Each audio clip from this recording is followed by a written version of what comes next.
Assalamualaikum warahmatullahi wabarakatuh. Waalaikumsalam. Bersama Kiki Vijay, mahasiswa filsafat di mana Ki? Di UIN Bandung. UN Bandung, Sunan Gunung Jati ya? Yoi. Iya. Kenapa sih filsafat Ki? Karena aku sebelumnya hidup di dunia yang kan saya dari kota yang padat ya, bosan dengan kehidupan mekanis. Serius sih dik lagi. Bosan jadi bosan aja gitu, jadi butuh wawasan baru. Terus kan hidup tuh seolah-olah hanya bangun tidur kerja cuman itu doang. Nah di filsafat saya tuh pengen cari perspektif baru tentang kehidupan lah. Ternyata saya dapat di filsafat. Awalnya mau baca-baca dikit dari zaman dulu kita SMA. Cuman ada dendam-dendam yang tidak terlampiaskan lah ya. Jadi kayaknya masuk filsafat kayaknya seru sih gitu. Itu aja sih ya. Yeah. Atau kalau itu udah beres kalau gitu. Nah, itu kan apa yang ditemukan gitu. Nah itu Akhirnya kan, selanjutnya setelah apakah sesuai dengan ekspektasi gitu. Apakah kan awalnya kan gitu pengen apakah kehidupan itu cuman itu saja. Ternyata pas baca filsafat ternyata emang begitu. Ya live aja. Hirup mah gitu ya ternyata. Akhirnya cuman interpretasinya kan beda-beda. Gitu. Ada orang yang hidup itu yang pikirannya tuh kayak ya dualisme lah, kita kehidupan tuh bukan di dunia saja, tapi ada kehidupan yang lain di akhirat atau kehidupan setelah kematian. Ada juga banyak ada yang memikirkan ya udah hidup itu ya sekarang gitu, nggak ada kehidupan setelah, bukan nggak ada ya, kita bukan bagian kita memikirkan kehidupan setelah kematian. Jadi ya gimana kita bergulat di kehidupan yang hari ini aja gitu. Jadi seolah-olah kebahagiaan tuh kalau orang yang dualisme atau yang percaya terhadap kehidupan setelah kematian tuh ya sekarang kita sengsara, pasti nanti ada kehidupan yang membahagiakan lah gitu. Nah buat orang-orang filsafat, khususnya filsafat yang nggak memikirkan dualisme itu, gimana dia struggle sama kebahagiaan di kehidupan yang kita mengandaikan bahwa ini satu-satunya kehidupan gitu. Nah itu tuh gimana caranya. Jadi ya banyak sih sebenarnya. Cuman itu hal-hal yang menarik. Tapi kan selain itu pasti waktu kalau kita kecil pernah kepikiran kayak saya itu sebenarnya apa, siapa gitu. Iya gitu. Pasti pas kecil deh pasti pernah mikirin kayak gitu. Dulu waktu nonton Kerasakti itu, gara-gara Kerasakti, ternyata Tuhan itu Dewi Kuan Yin kan. Gara-gara tontonan. Tapi kan itu jatuh cintanya ke dunia filsafat. Tapi kan jatuh cinta nggak akan kerasa nikmatnya kalau ada kekecewaan juga gitu. Oh ya. Nah, pernah nggak ngerasa kecewa gitu setelah mempelajari atau menemukan tentang hal-hal yang bersifat filsafat ini gitu? Oh tentu ada kecewaannya ya, ketika kayak orang tuh kalau baru pertama kali nemu sesuatu tuh pasti kayak kaget gitu. Nah pas kita kaget itu seolah kayak kita suka pertama kali makan mie ayam, kayaknya setiap hari tuh kayaknya enak makan mie ayam. Pas di warung Padang kita nemu menu baru misalnya, wah ada cincang nih enak nih di sini, pasti besoknya kita beli di warung Padang itu lagi, beli cincang lagi gitu. Nah, karena pengulangan itu akhirnya kita memasukkan segala sesuatu tuh di segala aspek. Kayak orang yang baru suka Manchester United dijuluki dihina Manchester United itu pasti jadi hati kan dia. Apalagi fans terbesar kan. Tapi kalau makin lama makin matang orangnya, peduli teuing lah gitu kan. Dia bisa memisahkan antara kefanatikan dia ketika nonton bola sama kehidupan sehari-hari. Walau mungkin kan dia kerja sama orang yang suka Chelsea gitu kan, ambung mana mah Chelsea kan, jualan siapa Chelsea, mau beli kadinya kan gitu. Tapi kalau awal-awal mungkin ada ke situ. Nah filsafat juga kecewaan di bukan di filsafat aja, semua orang lah mungkin. Ketika dia jatuh cinta sama sesuatu, dia memasukkan semua aspeknya gitu. Nah, kesalahan saya itu dimasukkan dalam relasi saya dengan orang lain, misalnya dengan perempuan gitu. Coba sama yang Karena perempuan gimana nih? Kayak saya dulu suka banget sama Sartre ya. Pertemuan saya sama filsafat yang agak serius itu ketika masuk ke eksistensialis. Nah, Sartre itu dia tuh bilang pokoknya dia kehidupan pribadi. Nah, karena aku suka pemikiran Sartre, akhirnya aku tuh ngulik juga kehidupan pribadinya. Nah, kehidupan pribadinya itu ternyata dia punya pacar namanya Simone de Beauvoir. Simone de Beauvoir itu filsuf juga, perempuan. Tapi dia sistemnya tuh gitu, nggak pacaran, nggak ada komitmen, tapi ya udah berdua aja, gitu. Dan dia saling membebaskan. Nah, FWB bukan itu? Ya something like that, tapi nggak cuma nyewe doang, nggak. Nggak boleh ya. Kan kalau FWB cuma begituan doang. Kalau itu mah nggak, emang ya hidup bareng aja gitu. Maksudnya ya kita bersama, cuma nggak ada sesuatu harus kita tuh kejadian lo apa sesuatu lah. Jadi memang tidak ada pertanyaan gitu dalam hubungan itu juga gitu. Jadi predikat atas sesuatu tuh malah mereduksi si manusia itu sendiri. Gitu. Kayak Aji dikenal sebagai penulis Promedia, berarti kan Aji nggak bakal lebih gede dari Promedia misalnya. Jadi ya udah jadi ya karena penulisannya aja gitu. Nah, itu tuh mengurangi hal-hal itu, mengurangi saya sama kamu itu seorang pacar, berarti mengurangi hal-hal transaksional. Jadi ya saya sama kamu karena pure saya sama kamunya aja, bukan karena saya sebagai pacar atau sebagai apa. Nah, saya itu salah di situ. Kan setiap orang tidak boleh menyamakan ya, nggak boleh generalisir. Dan Kiki menerapkannya di situ. Iya, masih. Ya akhirnya dia pergi sih. Karena ya udahlah. Sosokan lah itu namanya. Benar. Cuman ya menarik sih karena kesalahan itu. Jadi nggak bisa dimasukin ke segala aspek.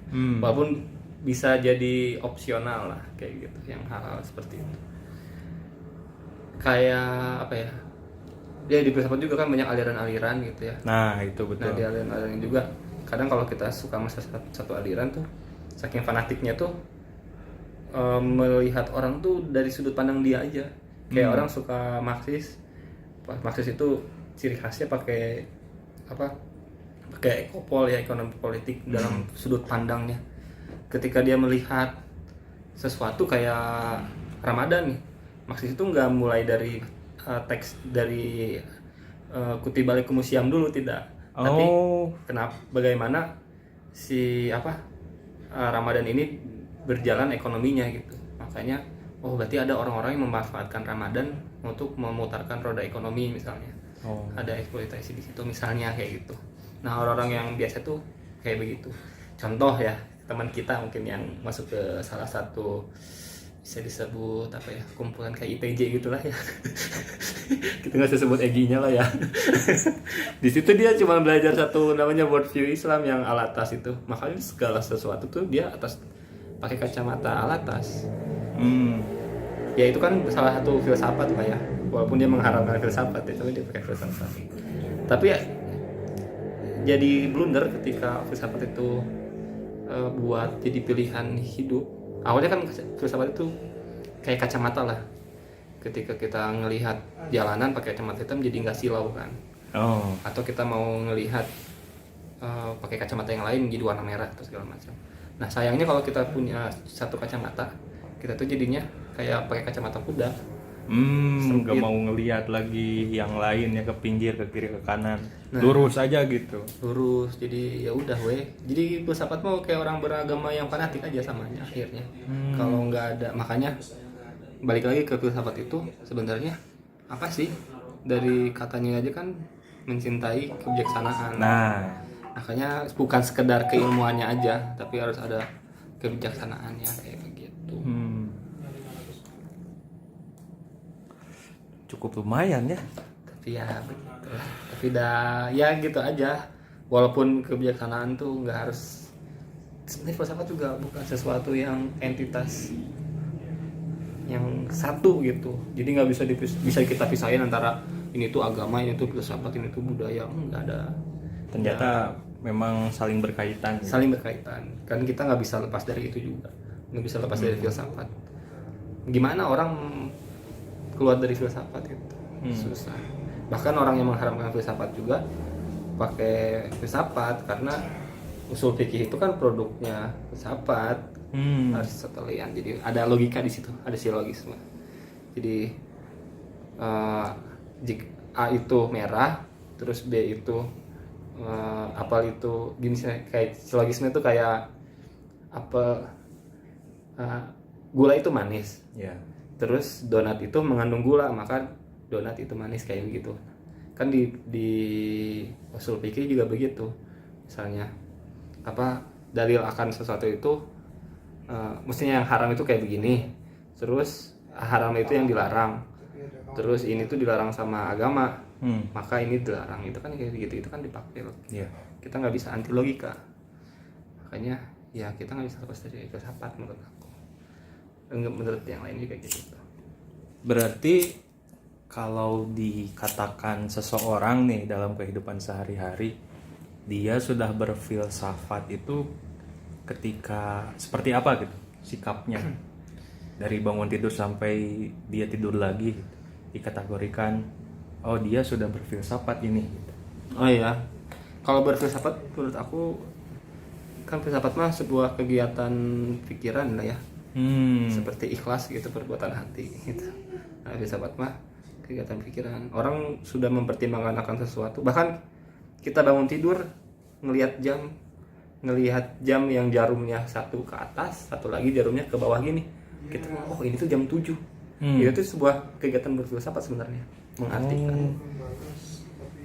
Jadi kita mengartikan akan sesuatu itu sudah berfilsafat sebenarnya. Sudah berfilsafat sebenarnya. Jadi dari bangun tidur sampai ke tidur tuh udah berfilsafat. Makanya kalau berfilsafat semua orang berfilsafat. Cuman kalau buat mempelajari ilmu filsafat kan nggak semua orang. Jadi ya kita berfilsafat kayak sama ilmu, kayak orang belajar matematika sama orang ngitung. Semua orang biasanya ngitung gitu. Mau walaupun dia nggak harus pakai perhitungan angka, kayak saya kalau jalan ke situ bakal jatuh nggak, itu kan sudah menghitung dia. Tapi nggak semua orang tuh belajar matematika kayak begitu. Betul. Jadi ya berfilsafatnya kegiatan berpikir akan sesuatu aja sih. Sebenarnya walaupun dia itu tidak tahu ini apa, tapi kalau dia sudah berpikir tentang sesuatu hal, sebenarnya dia sudah berfilsafat gitu. Makanya ya gitu sih. Jadi ya apalagi anak kecil gitu ya. Anak kecil kan pikirannya suka aneh-aneh. Nah itu imajinasinya kan. Nah makanya filsafat itu ya kita meneruskan pemikiran-pikiran anak kecilan kita. Karena anak kecil itu jujur biasanya. Dia udah ngomong ya seadanya aja gitu. Makanya mempertanyakan juga mempertanyakan yang seadanya aja gitu, secara umum kayak gitu sih. Cuman ya begitulah. Kalau pengenalan aku akan filsafat ya tentang itu. Nah gimana dengan orang-orang yang kan tidak ya walaupun menggunakan penalaran ya. Penalaran dengan filsafat itu sama atau memang bagaimana gitu? Ya, nalar itu kan instrumen ini ya, instrumen buat berpikir gitu, nalar itu. Jadi ya kita bernalar itu ya memakai nalar itu natik lah masih akal lah semacam. Ya akal. Jadi apakah itu sebuah proses gitu, bernalar, berpikir terus berfilsafat atau bagaimana? Kalau itu apa ya, banyak orang yang apalagi khususnya filsafat Islam gitu ya, dia tuh memisahkan kayak, aku lupa ya soalnya ada akal itu kalau buat di filsafat Islam itu berlapis-lapis akal itu. Yang dan lapis yang tertinggi itu Tuhan akhirnya. Nah terus itu tuh nalar tuh kita tuh bisa berpikir karena itu pancaran dari ketuhanan itu sendiri gitu. Makanya menurut aku itu nggak praktis menurut aku. Kayak begitu tuh.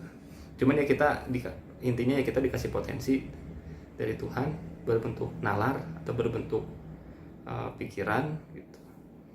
Ya kita memanfaatkan itu walaupun nanti bisa direcah lagi, nalar itu ada nalar 1, nalar 2, nalar 3. Oh, ada ya Aya nu gitu. Oh. Tapi eta di aliran sebenarnya di Yunani juga ada kayak gitu.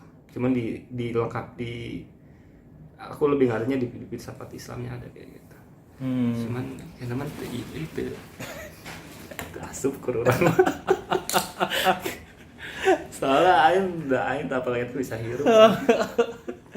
Tadi mau bertanya itu kan bagaimana dengan wanita ya? Karena yang sudah apa ya, umum gitu, yang umum. Walaupun nanti mungkin menurut Kiki bagaimana? Yang sudah umum kan wanita itu menggunakan perasaan ya di setiap. Apakah maksudnya kaitan dengan seorang wanita yang berfilsuf? Nah gitu.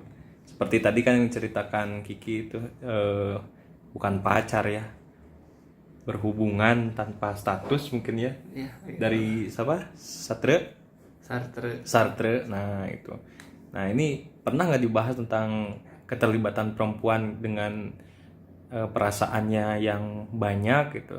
Namun ternyata dia berkegiatan berfilsafat gitu di kesehariannya gitu. Banyak tuh. Maksudnya kita biasa tuh nganggap, bahkan manusia pada umumnya ya, menganggap perempuan itu bukan manusia seutuhnya. Karena dia tuh nggak punya akal biasanya di tradisional gitu ya.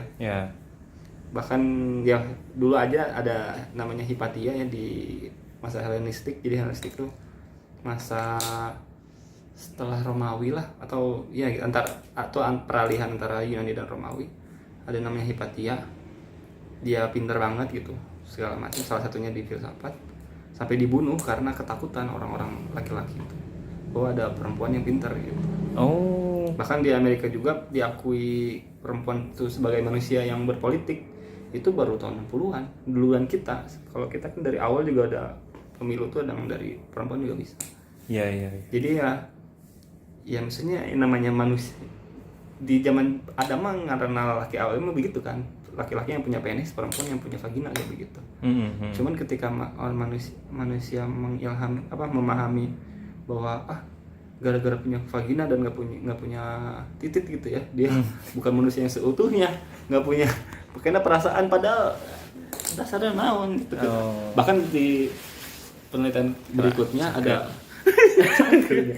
karasa akhirnya penelitian berikutnya juga bahwa nggak ada sebenarnya yang perempuan itu lebih ke perasaan dan laki-laki itu ke rasional. Enggak juga sih kata aku. Dan emang nggak kayak gitu kan ya. Betul. Apa Jadi bedanya? memang diciptakan akalnya ada, perasaannya juga ada gitu. Ada sih. Makanya supaya bisa melegitimate di situ, menurut aku ya secara filosofisnya harus dipuguhkan dulu gitu. Kalau kita mau status hukum juga kan, hukum itu kan punya landasan filosofis. Jadi hukum itu ada di formilnya sama di ada konten sama formil lah. Nah di kontennya itu dia harus punya landasan filosofis. Nah landasan filosofis itu ya itu celah filsafat buat menguatkan posisi perempuan itu dalam, apalagi kita ngomonginnya perempuan sebagai salah satu manusia di lingkup sosial ya, kayak misalnya di negara atau di RT, di keluarga gitu kan nggak semua perempuan tuh sama lah kayak kawan kita lah contohnya ya, ada perempuan yang jadi kepala keluarga kan, itu nggak ada masalah sebenarnya. Betul. Jadi tulang punggung gitu nggak ada masalah sebenarnya. Dan itu banyak mungkinnya sekarang. Iya, ibu saya kuliah juga kan karena ibu saya bekerja gitu. Iya, betul. Bapak saya nggak bekerja karena sudah meninggal. Tapi nggak dikerjain sama bapak kan? Enggak. Alhamdulillah. Jadi ya akhirnya mah sama aja sih. Makanya hal-hal yang kayak begitu mesti dulu juga ada ya di modern itu. Leibniz kalau nggak salah, dia membagi kualitas itu atas kualitas primer sama kualitas sekunder. Nah kualitas primer itu sesuatu yang bisa diukur, kayak ini meter, ini tuh berapa senti rokok itu. Nah itu tuh bisa diukur, semua orang pasti sama. Kayak perempuan juga laki-laki itu sama, bisa diukur gitu. oh laki-laki itu ada ukuran realnya. Nah ada juga namanya kualitas sekunder. Kualitas sekunder itu sesuatu yang cuma bisa dirasakan atau diasumsikan. Kayak rokok ini rasanya menurut saya pelem gitu, atau lembut atau gimana. Terus Aji ngerokok ini kayaknya kok beda kok gitu. Terus kayak gula itu manis. Apakah manis yang saya rasakan itu sama kayak manisnya Aji Raga? Kan belum tentu. Nah kualitas di kehidupan juga laki-laki dan perempuan harus dipisahkan juga atas kualitas primer sama sekunder. Biasanya orang memisahkan laki-laki sama perempuan tuh kalau pakai kualitas sekunder, dia mah lemah gitu. Dia mah ngomong apa nggak enakin apa segala macam. Makanya kita harus punya ukuran-ukuran yang pasti kayak gimana kinerjanya. Makanya perlunya namanya KPI segala macam tuh. Jadi laki-laki dan perempuan tuh bisa diukur atas dasarnya apa nih, kinerjanya kah atau apanya. Nah itu menurut saya lebih fair gitu, bukan sekedar asumsi yang betul gender. Jadi menjadi adil ya nilainya nanti ke sana. Adil gitu. Ya walaupun potensinya mungkin beda-beda ya. Misalnya lebih kuat di fisik laki-laki atau perempuan lebih apa gitu kan.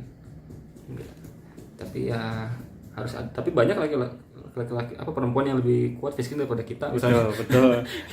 Apalagi karakter yang suka bawa galon, yang gitu kan bawa gas. Dia the best. Pasti itu salah satu karakter yang diidamkan untuk laki-laki sekarang yang hanya bisa tidur rebahan. Banyak lah kayak gitu. Maksudnya perempuan juga yang jauh lebih hebat dari laki-laki apa dari kita gitu kan, banyak banget gitu. Makanya nggak bisa dipukul. Harus kita curigai juga kenapa budaya patriarki ya, kayak budaya itu betul. Yang laki-laki itu sebagai patron gitu ya, sebagai pusat dunianya, merendahkan perempuan tuh kenapa bisa ada gitu? Karena yang ada kecurigaan karena ya laki-lakinya punya keinsecurean akan sesuatu gitu. Dia takut gitu. Makanya dulu tuh waktu zaman berburu meramu, jadi manusia itu waktu masih pindah-pindah kan laki-laki berburu nyangan makanan. Si perempuan tuh yang masak. Nah awalnya kan begitu. Kenapa si laki-laki berburu? Karena kekuatan fisiknya lebih kuat, terus dia nggak punya kebutuhan dasar seperti haid, melahirkan kayak gitu. Makanya dia berburu tuh bisa lebih lama gitu, dan kemungkinan kematiannya itu lebih kecil. Nah itu kan laki-laki berburu, kemudian si perempuan tuh ngolah sesuatu. Akhirnya ada binatang yang bisa dia pelihara. Akhirnya dia pelihara, terus dia bercocok tanam akhirnya. Nah ketika masa bercocok tanam, nah yang jadi awalnya berburu meramu, terus beralih ke manusia menemukan sistem bercocok tanam tuh perempuan tuh awal yang lebih superior, karena yang punya kemampuan akan bercocok tanam segala macam itu si perempuan. Tapi karena laki-laki itu mulai keinsecurean, akhirnya kepemilikan atas tanah itu bercocok tanam itu diambil alih oleh laki-laki akhirnya. Makanya banyak tuan tanah segala macam. Balam kan teboganya, gitu tanah usaha nggak ada kayak gitu. Kayak orang-orang yang di suku Peda yang nggak kayak kita lah ya, dia pindah-pindah kan ya tanah mah tanah alam gitu. Karena gara-gara nggak ada yang miliki kan, terus gara-gara ada bercocok tanam, dia mulai mempagari tanahnya bahwa itu tanah saya. Awalnya itu perempuan sebenarnya yang bercocok tanam, tapi diambil alih oleh laki-laki. Makanya terus laki-laki gitu lah perjalanan gitu, perjalanan sejarah manusia. Tuh. Ini Kiki udah punya pasangan bro? Ada. Nah, gimana tanggapan pasangan Kiki bahwa Kiki itu seorang yang mencintai filsafat? Apakah memang selalu ada diskusi gitu dengan pasangan Kiki? Oh iya dong, alhamdulillah. Jadi karena ada pikiran saya suka liar gitu kan ya. Jadi sesuatu bukan jorok ya, liar. Beda soalnya. Mau jorok juga kita harus rasional. Gak bisa. Cuma dia gitu. Tapi itu nggak bantu sih. Dan sebenarnya nggak harus belajar filsafat buat itu. Orang tua Betul. kita juga kan begitu kan, kayak ngobrol kan ya macam-macam lah kayak gitu tuh kan. Banyak sih kalau Latar belakangnya filsafat juga nggak? Bukan. bukan. Oh, Aku ngerti banget. ngerti banget. Alhamdulillah kali aku jadi seorang juga. Jadi memang saling melengkapi mungkin ya. Aduh. Alhamdulillah jadi ya. Kawan saya punya kawan ya, punya kawan. Dia tuh emang ya gitu, dia membalut dengan agama begitu, perbuatan kolot online-nya. Gitu.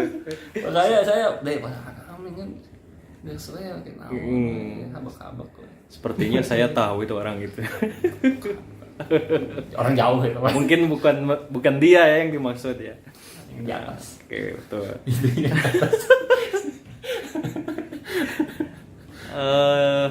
Gitu sih, menarik sih, cuman luas lah gitu. Betul.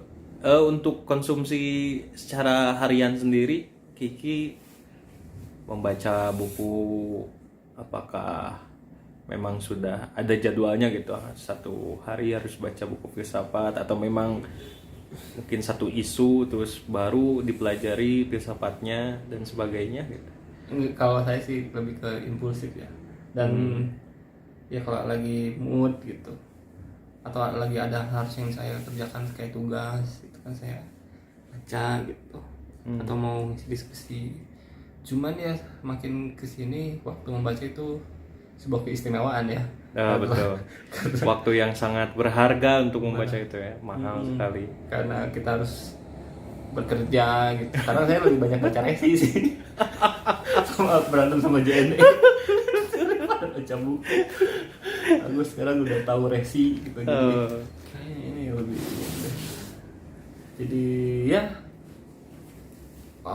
mestinya baca buku tuh bukan sesuatu yang apa ya, bukan sesuatu yang sakral menurut saya. Itu kayak hiburan aja, sama kayak orang nonton drakor ya, karena dasarnya cinta itu. jadi karena ya suka aja, Suka. jadi bukan sesuatu yang mulia banget gitu.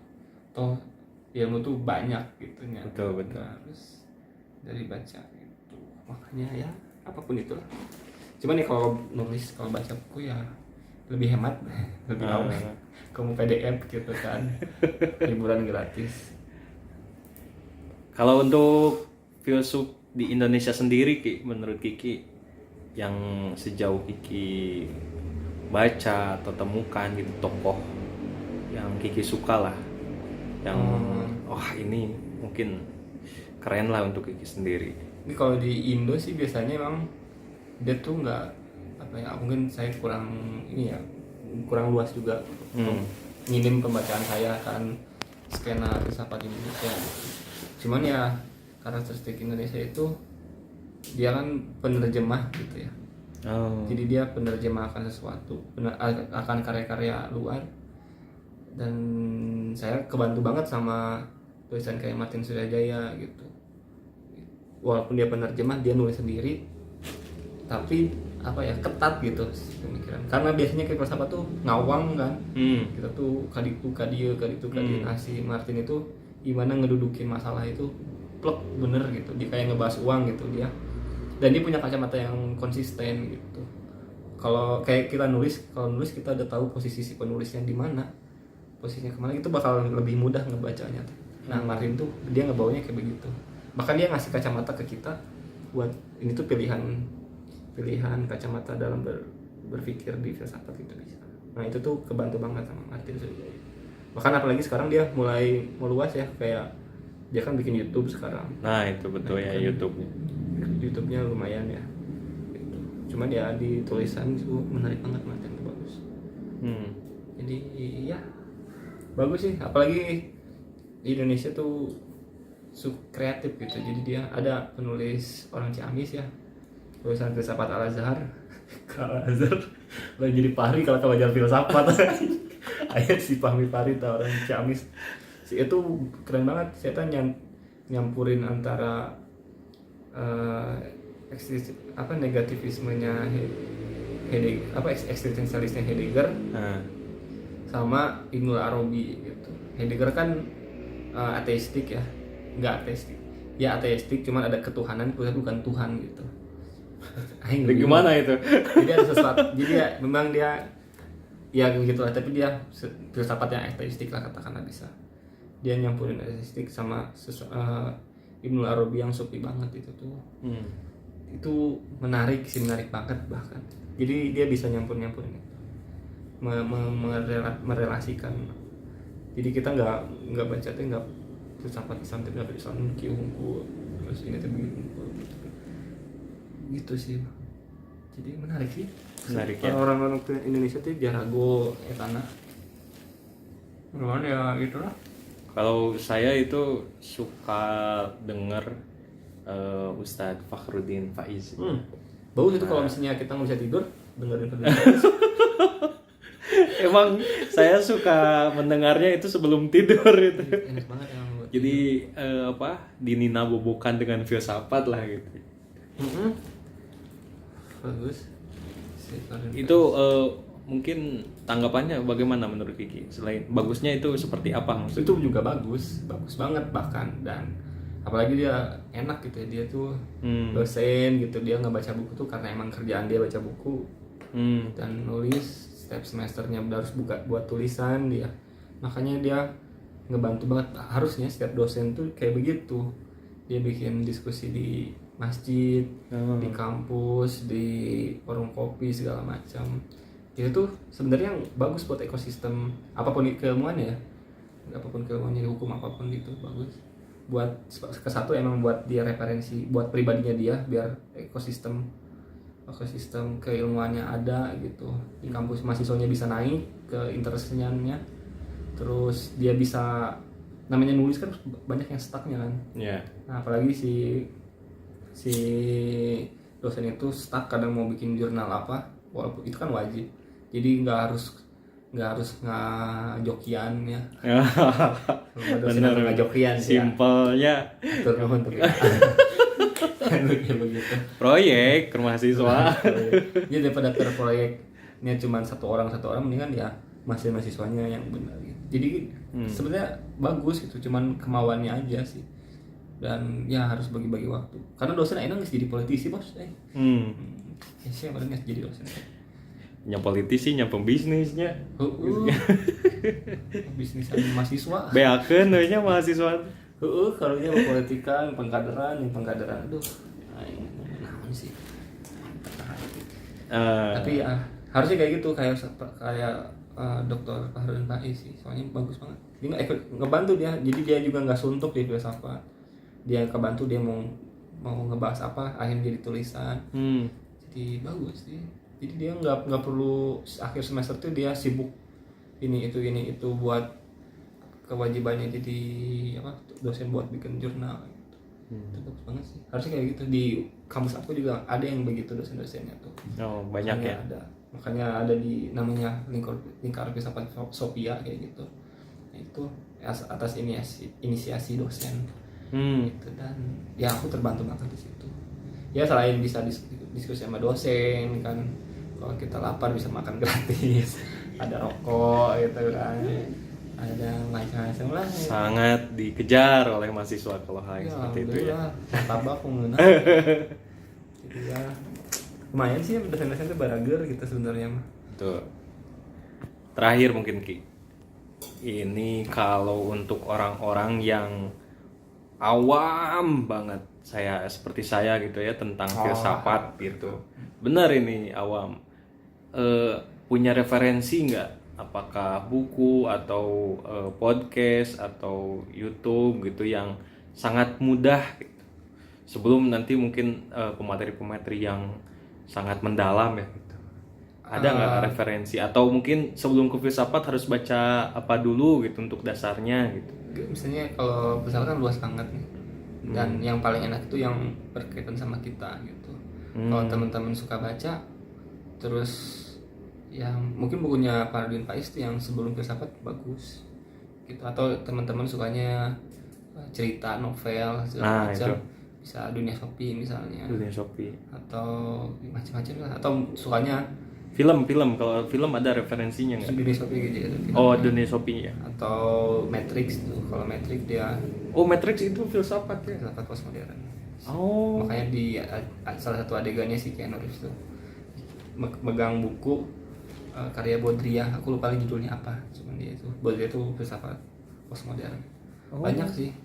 Terus dirinya ada loba sih filsafatan. Atau mungkin teman-teman juga bisa ikut komunitas gitu ya. Komunitas bisa. Atau sekarang kan media sosial banyak. YouTube juga banyak sekarang. Terus apalagi yang paling enak itu ketika teman-teman ngegabungin antara keilmuan yang teman-teman geluti, misalnya teman-teman jadi lawyer misalnya di hukum. Nah, teman-teman ya belajar hukum-hukum yang misalnya anti sistematik itu, ternyata itu turunannya dari filsafat postmodern, atau hukum profetik, ternyata dia dari filsafat Islam, atau ya macam-macam lah. Atau di ilmu pendidikan misalnya ada yang kayak andragogi gitu kan, yang sistem pendidikan yang dua arah segala macam itu itu dari apa, filsafat postmodern misalnya. Atau yang kayak gimana itu tuh paling enak tuh dan lebih berguna ya menurut aku ketika menggabungkan antara keilmuan teman-teman sama filsafat itu sendiri. Apalagi kayak misalnya di marketing gitu ya, marketing itu kepake banget sebenarnya di filsafat tuh. Oh gitu. Asli lah. Filsafat itu kayak filsafat ya postmodern lah, atau di semiotikanya, gimana kita menerjemahkan tanda, gimana tuh biar kita tuh misalnya sepatu akang ya nya sepatu akang, supaya biar yang dijual tuh mau value apanya, mau materialnya kah, atau misalnya si teh yang awet, berarti tunjukkan sisi apanya. Ya kita nggak perlu awet-awet amat sih, cuma ya bahwa itu beneran awet gitu. Jadi tunjukin pencitraan. Betul. Nah, itu kan citra kan dari semiotika. Nah itu kayak gimana sih kita bedah. Kayak kenapa NU lambangnya dunia, terus ada bintang 9 segala macam, itu kan wah ternyata filosofinya di situ. Semiotika tadi ya. Ya gitu itu. Jadi kita tuh nggak sekedar nggak ngawang gitu. Jadi itu kepake gitu. Makanya didasari dari apa yang digeluti oleh teman-teman gitu, apa yang disuka gitu.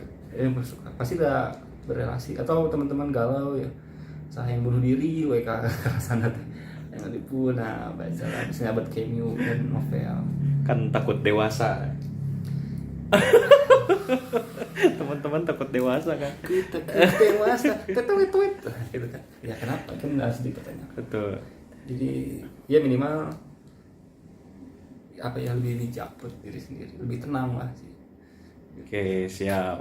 Nah, lengkapi Ki ini kalimat terakhir ya. Briefing. Tidak perlu ada briefing. Jikalau tidak ada filsafat di dunia ini, maka nggak ada dunia. Sip. Terima kasih teman-teman, bersama Kiki Vijay.